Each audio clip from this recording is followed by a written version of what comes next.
ロジカル FX 通信の補足解説動画をしていきたいと思います。タイトルはこちらになります。では早速、昨日のトレードポイントを見ていきましょう。はい、昨日のトレードポイントは、ここからここですね。で、なぜここをトレードポイントにしたのかっていうのを今からご説明いたします。今ここに見えてる、ここの紫色っぽいこの枠ありますよね。これは、4時間足の領域になります。で、下から言うと1、2、3、4、5段になってますね。で、ちゃんと領域かけると、何度も説明しましたけど、同じ幅になってくるんですね。で、そこの領域をまたぐごとに、波は動いていくっていうような、感じになります。実際に例えばここに来た時にここから上がってきてますよね。で、ここに来た時にここから上がってきてって感じですね。はい。で、ここもそうですね。下からここの領域に来た時に、ここの水平線で上がってきてっていう感じですね。はい。で、ここからここを取ったわけじゃないんですね。なんでここなのかっていうと、これは、ですね、4時間足の中に1時間足の領域が存在するんですね。で、1時間足の、領域っていうのはどういうのかっていうと、こういうことです。ちょうどこの4時間足の真ん中に、こんな感じで1時間足の領域があります。こうです。はい、で、ここに赤いラインがありますね。これってまさにこのことなんですよ。これ。この四角。はい。1時間足の領域ですね。で、4時間足の中に上段、下段、で、また4時間足の領域の中に上段、下段ってこの2つがあると。つまり、4時間足の中に、この中心線があるところですね。1時間足の。で、ここからここの中心線まで狙ったってことですね。はい。で、ここまで狙ってもよかったんですけど、ちょうど15時半ぐらいから、15時かちょっと、うろ覚えちょっと覚えてないんですけど、植田総裁の会見が始まったので、それにちょっと巻き込まれるのがちょっと嫌だったっていうこともあって、ここら辺の中心線で、ここからここまで、かなりピプス、7、80ピプスが取れたので、満足ということで、ここら辺で、降りました。はい。ちょっとオーバーシュートして、リグったってことですね。で、ここって、まだ第1波目なんですね。なので、その後、第2波、第3波っていくわけですよ。で、それはどんな感じになるかっていうと、これになります。ちなみに、今説明したやつを、別なチャートで、示すと、こんな感じになります。はい。ここの2つの領域、これ1時間式ですね。ここを取ったと。で、その手前でこの、三角形のペナントですね。ここがあって、で、ここから、構造が変わっていくっていうことですね。構造が変わっていくっていうのはどういうことかっていうと、ここまでは、このボリンジャーバンドの閉じですね。このボリンジャーバンドの閉じ。ここ。レートがここにあるときですね。レートがここにあるときは、ボリンジャーバンドがこうやって閉じてるわけですよ。つまり、これは何を意味するかっていうと、ここの間っていうのは、レンジなわけですね。はい。で、レートがこうやって上がってきて、ここで揉んで、ここをブレイクしたときに初めて、この1時間足の構造が変わるわけですよ。つまり、構造が変わるっていうことはどういうことかというと、この閉じてた、ボリンジャーバンドが、こうやって拡張し始めるんですね。エクスパンションし始めるんです。こんな感じで。ということは、構造が変わったわけですね。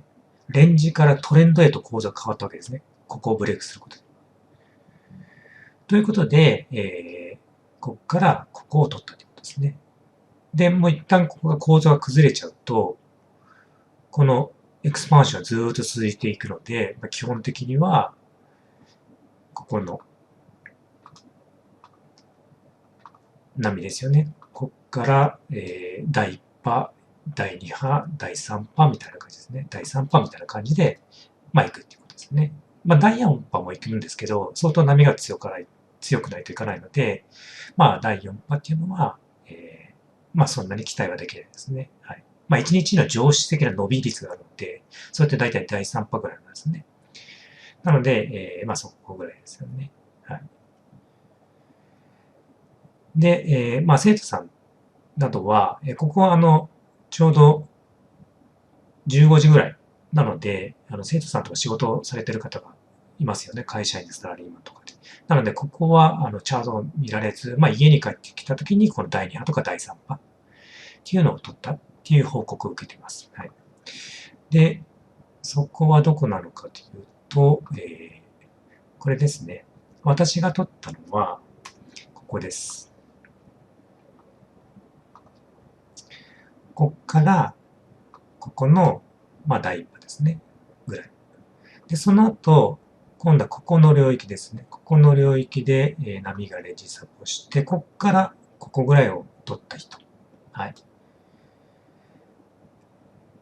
で、さらに最後の第3波、こっから、ここを取った人っていう方がいましたね。はい。ここからここを取った人は、一発で300万ぐらい稼いだとか言ってましたね。はい。で、基本的にはこれまで来たら、ちょっとオーバーシュートして、この1時間足の、中心線ですね。で、そこにタッチして、そのまま終了したっていうような感じになります。はい。なので、私はこの第1波なんですけど、この第2波、もしくは第3波、どちらでもいいので、好きなところで入っていって確実に取れれば全然いいと思います。大切なことは、ちゃんとこうやって領域がかけて、領域を抜けるところ、またぐところをしっかりと狙ってたところですね。はい。いわゆるそれがダウってことですからね。はい。で、あと、お伝えしたいのは、こうやって第1波逃したとしてもトレンドが発生すると、第2波、第3波ってこれ領域をどんどんまたいでくるので、その領域をまたぐところを狙いながら入っていく。落ち着いて入っていく。そうすると、基本的には3回ほど、取れる可能性があるので、そこを狙いながら、虎視眈々狙いながら、入っていくっていうのが重要になってきます。で、今、月足、週足を見ると、週足はここで止まってるわけですね。じゃあこれって史上最高値なわけで、じゃあどこら辺ぐらいまで伸びるのっていうと、こうなります。あくまでもこれは推測でしかないんですけど、週足の領域ってここなんですね。ここ。ちょうどバンドがこうやって閉じてるところがここですよね。なので、ここから下っていうのは週足のレンジ。で、ここをブレイクすることによって、トレンドが発生するわけですよね。で、次のステージにも入っちゃってるわけですよ。で、次のステージが、終わるのはどこになるかというと、こことここの同じ幅、200%のところですよね。フィボナッチでいう200%ですよね。なので、ここら辺ぐらいまでは行く可能性を秘めてるとですね。2700ぐらいですかね。来週ここまで届くかっていうのはまだ未知数なんですけど、何週間、例えば、一番最短は来週ですよね。週足1本立てばここまで行くので、素直に立てばですよ。ただ、ここからまた押しが入って、ここに週足の中心線がありますのでね。なので、そこでレジサポして、そこから行く可能性もありますよね。こういうことです。ここに、週足の中心線があるので、ちょうどこれ実体のところです。ちょっとずれちゃいましたけど、ここからこうやってきて、今、来週もしかしたらこうやって陰線が入って、ここで止まってから、さあ行くぞみたいな感じでいいかもしれないです。そうすると、1週間、2週間、3週間ぐらい、1ヶ月とかかかって、ここまで行く可能性はありますね。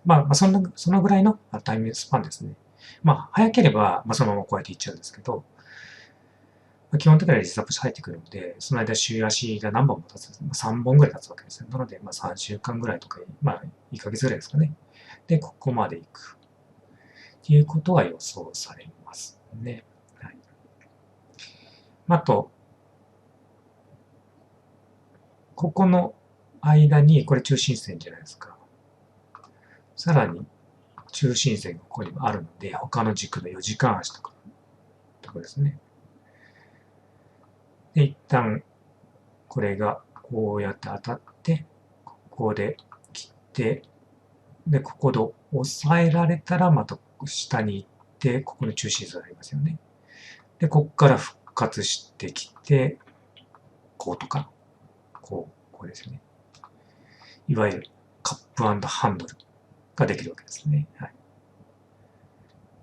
こういう風なカップハンドルもありますからね。で、そこは未知数なんですけど、こういったところっていうのは、日足を毎日、我々デイトレーダーは日足を追っていくので、事実ベースで追っていくと、こういう波が出てくるんだなっていうのが徐々に判明するので、そこを追っていけばいいということになります。大切なのは、200% 戻しぐらいまで行く可能性を秘めてるので、まだまだトレンドは続きそうですっていうことです。はい。今日の説明は以上になります。